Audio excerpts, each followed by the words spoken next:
Everyone says you can't go back home again. I never believed that. Because for me, home wasn't a place on a map.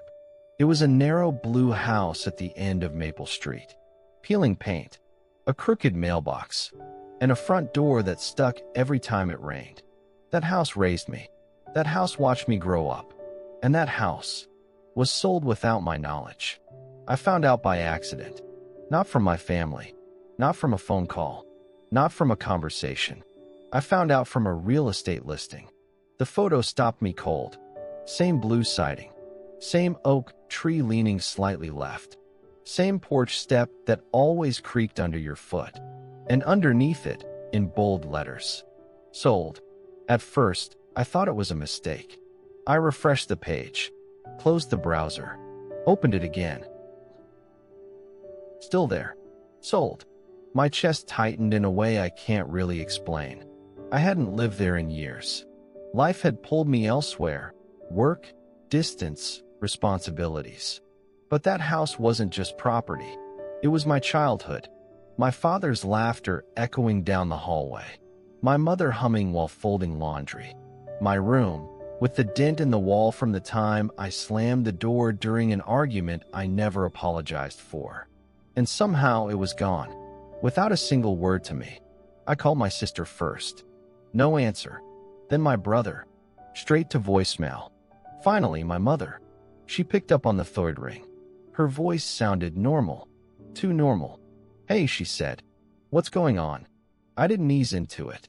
"Why is our house sold?" Silence. Longer than comfortable. Then she sighed. "Oh, you saw that?" As if I'd noticed a haircut. "When were you going to tell me?" I asked. "Well," she said carefully, "it all happened very quickly. That's when I knew. This wasn't a misunderstanding. This was a decision. One I wasn't part of. They told me it made sense. That the house was too much work. That taxes were rising. That no one lived there anymore." My brother chimed in later, calm and logical. "It's just a house," he said. "You're being emotional." Maybe I was.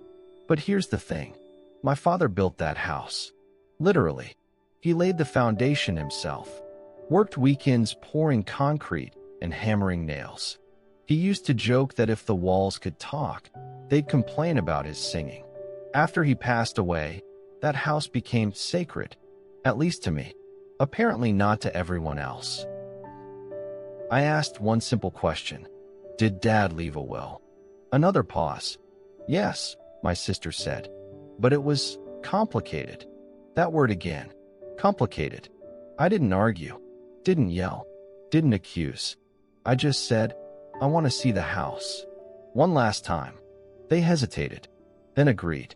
The buyers hadn't moved in yet. I drove there the next morning.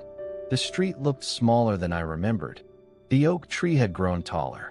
The paint looked worse.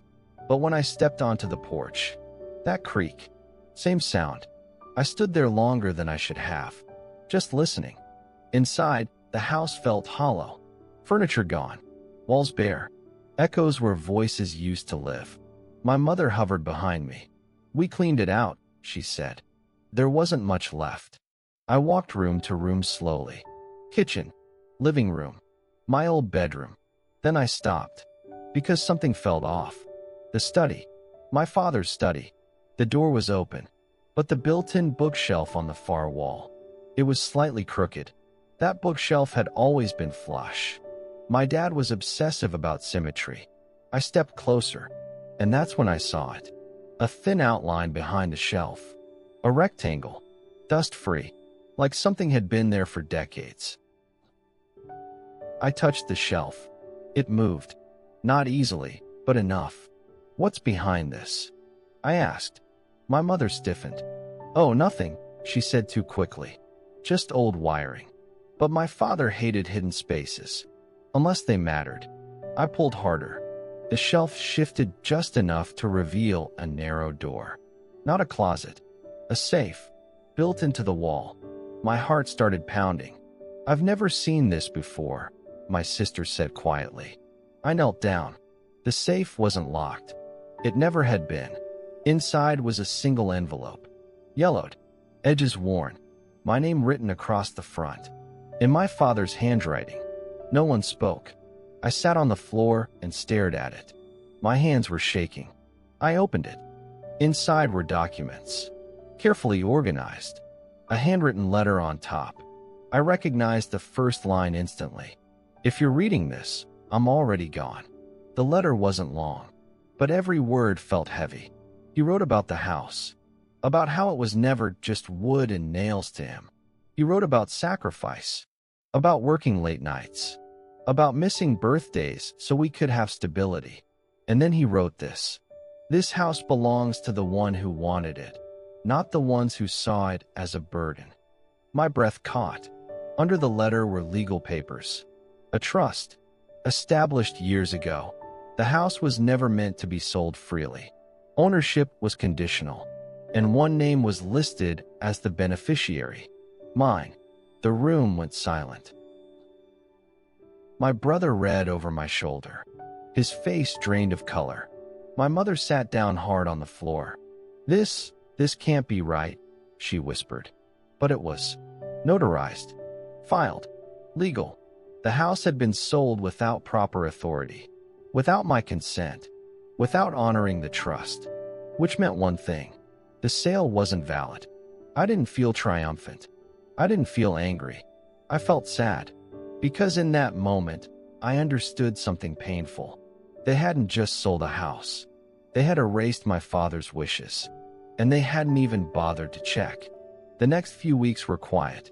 Lawyers got involved. Not aggressively. Professionally. The buyers were understanding once they saw the documents. The sale was reversed. Money returned. Contracts dissolved. No lawsuits. No screaming. Just truth. My family avoided me. Group chats went silent. Calls stopped. When my sister finally reached out, her voice was small. We didn't think it mattered to you, she said. I thought of the letter. Of my father's careful handwriting. It mattered to him, I replied. That ended the conversation. I didn't move back into the house. Not permanently. Some things aren't meant to be reclaimed the same way. Instead, I cleaned it. Slowly, room by room. I fixed the shelf, returned the letter to the safe, and locked it for the first time. A few months later, I made a decision.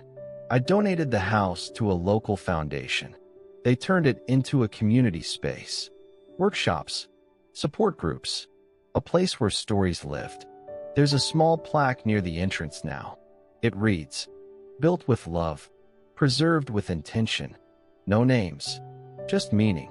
Sometimes I drive past it. The porch still creaks. The oak tree still leans left. And I don't feel loss anymore. I feel closure. Because justice doesn't always look like revenge. Sometimes it looks like honoring the truth quietly and walking away with your head held high.